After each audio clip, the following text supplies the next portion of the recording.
Listen up, Rangers. Welcome to the Geek Chest. My name's Steve. My name's Arnes. And my neck just cracked. Oh. Okay, that felt better. Sound like one of those Dragon Ball Z characters getting ready for a fight. Just Wait. click. Wait.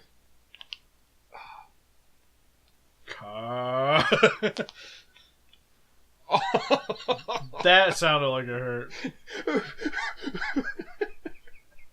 Anyways, God, these intros have been awkward for this session. Yes, they have. I don't even know why I'm even sitting in on this one. I understand why. There's no spirit animal to replace me with yet.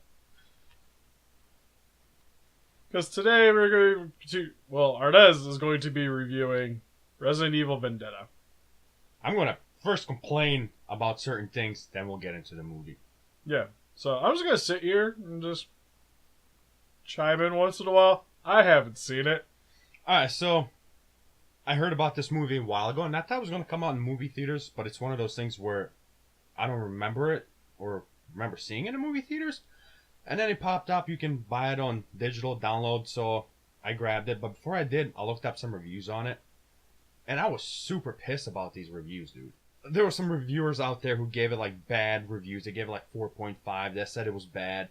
They said it had horrible storyline, made no sense, no tie-ins with the other Resident Evils, which is 100% false, dude. Like, I read one review, they gave it 1 out of 5, and they said it had no tie-ins with the characters, there was no story, and it was just a bunch of crap put together, which was garbage, which is not true at all. What I loved about this movie, there's an actually like reference to all the Resident Evil games. And before I get into it, actually, would you rather pay $70 to play like a 5-hour game, Steve, just to, see what's going on? Because like I enjoy Resident Evil world, cutting out Resident Evil movies, because those never existed. We're talking about the games and like the animated movies. So, like, I want to see, what happens after Raccoon City. I want to see what happens after Resident Evil 4 with the whole, Gosh, what's that virus called that he finds in, yeah. God, you think how many times I played Resident Evil 5, I would remember it? Yeah, but it's like that, virus. So what this does, it's like actually ties all the stuff in. But I don't want to play another Resident Evil 6 to find out what's going on. God, I don't. That's like the only Resident Evil I haven't finished. Exactly. I played the demo and didn't even get it. Exactly. So why would I pay $70 to play some game I'm going to hate and end up hating the franchise, where I can just pay $10 and watch a movie that's 2 hours long that ties everything in and actually enjoy it? So with that in state of mind, the movie was actually amazing. Movie starts off, it actually, shows like the bad guy, which the villain itself, he was interesting. He had a little bit of downfall to him. His basic is, it's called Resident Evil Vendetta. He wants revenge. He was an arms dealer who wants to, arms dealer on his wedding day, they bombed him and killed him. But he survived, they killed his whole family. So, this HUD's whole vendetta thing. So it was a good movie. So the bad guy is basic just revenge plot. Alright. On the beginning of the movie, there's like a tie-ins to a lot of the other stuff. They reference Resident Evil 0 and 1 because somebody went back to the mansion and started using the mansion again, to produce a bioweapon. Yeah. Which is this guy. He uses the old mansion and starts producing the new bioweapon, which there's like 3 virus steps. The virus, the trigger, and then a control. So these are actually like smart zombies. Right. They walk into the mansion. Does that make them zombies then, though? It does, because it's hard to explain, but they explain it in there. Pretty much what it does, like the one virus, whoever else is infected with the virus, they don't touch that person. So the good guy, or the bad guy, injects himself with the virus, and he pops up as a zombie. So they just walk by him, but he's still human, because he hasn't activated the trigger virus. That's why there's 3 steps. The infection, the trigger, and then the control. My brain hurts. And it was actually kind of cool. They go in a mansion, and it's just like a flashback to like playing Resident Evil 1 for me. So there was a lot of flashbacks. There was like a mansion. There was like the whole incident in the mansion, and they, Chris Redfield. God, I hate that guy. He survives. He's the only one survivor to mansion, and he goes. Of course. He goes on a hunt. Did he punch any more boulders? Sadly, no.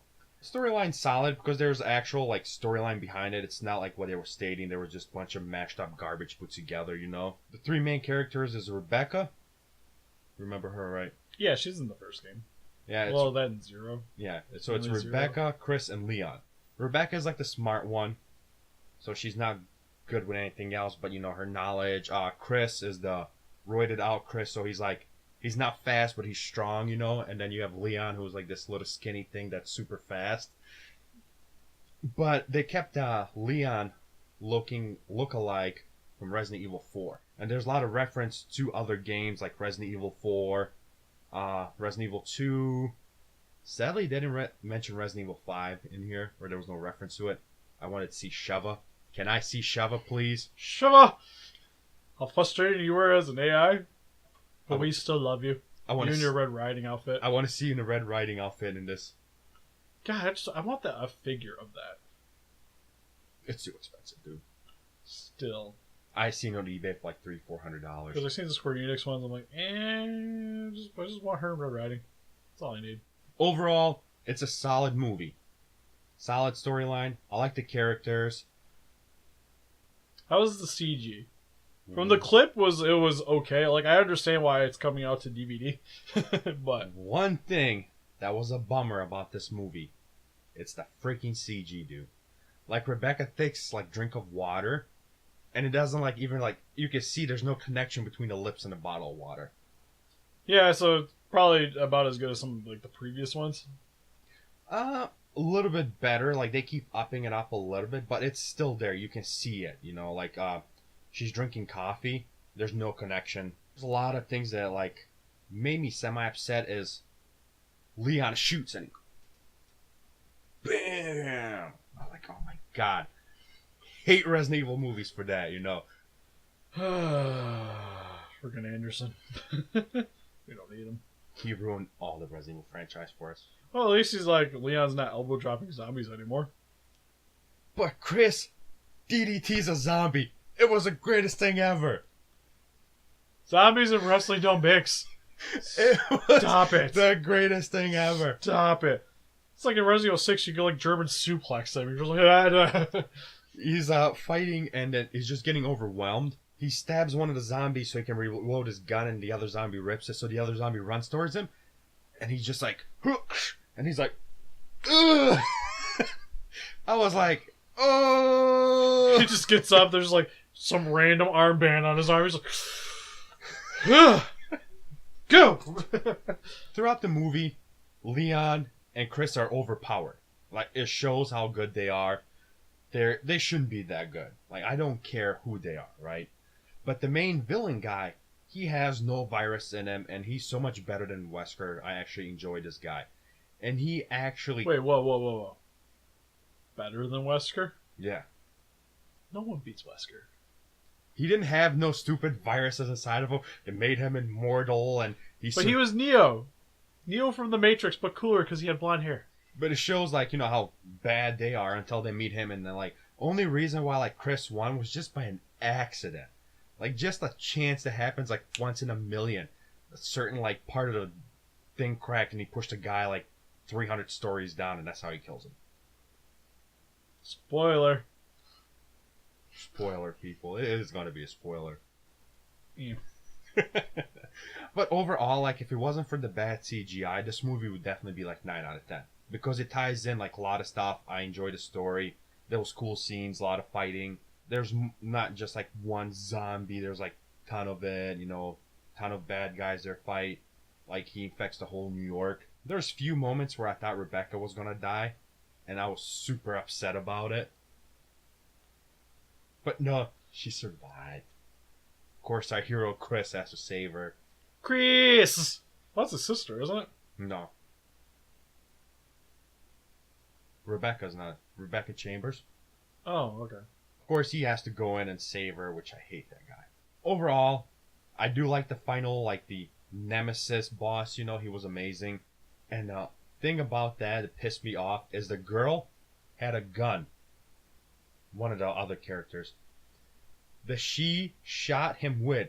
And this gun was so strong that it destroyed 11 buildings. Because the bullet went through, just blew up everything. And she missed him. She only hit his shoulder, which like blew his shoulder away. And like destroyed like 10 buildings behind. That's how strong this sniper rifle is. Because like it took her like 3 minutes to charge it, to shoot it. Yeah. How do you miss that big of a target? It is like literally from here to the camera. She was in an airplane laying down, and she misses if she hits the shoulder. You mean she didn't like 360 no scope, like stall off the ladder? No, She couldn't do that. It wasn't like Leon when he's fighting zombies. He's literally surrounded by 100 zombies. He's like, like, how is he killing all these people? This is amazing. You know, I feel like I need to watch it now. I probably won't though. I'm not gonna lie. Watch it. Like, if you were even thinking about watching it, you'll end up watching it. It's good. Don't listen to reviews out there. Because, like, their reviews made no sense to me. It had a solid storyline. I understand the whole CGI thing kind of was disappointing, too. Yeah, but that's kind of what a lot of companies are going towards for that stuff. Yeah. Because even, like, I want to see the new Starship Troopers. It's CG. Yeah. And any day, I will rather pay the $10 to watch this and still be satisfied with the whole Resident Evil universe and pay $70 to play another Resident Evil 6 and then just be pissed and never finish it, you know? Yeah, that's why I appreciate Resident Evil 7, because it kind of went back to its more horror game. Yeah. I like it. I kind of maybe wish they didn't go first person, though. That was the odd choice. Like, that's the only thing that's kind of different for me. Like, if it would have been like a third person horror game, I think I would have been cooler. But just to make it more, like, aesthetic to the original. But yeah. But then you got to figure out like those scenes like where his wife jumps at you. It wouldn't have been as scary as if it was third person compared to first person. But what did you guys think of Resident Evil Vendetta? Please let us know in the comment section below, and help us defeat those kaijus by hitting that like button, subscribe, become a ranger today, and see you guys in the next video. Bye bye.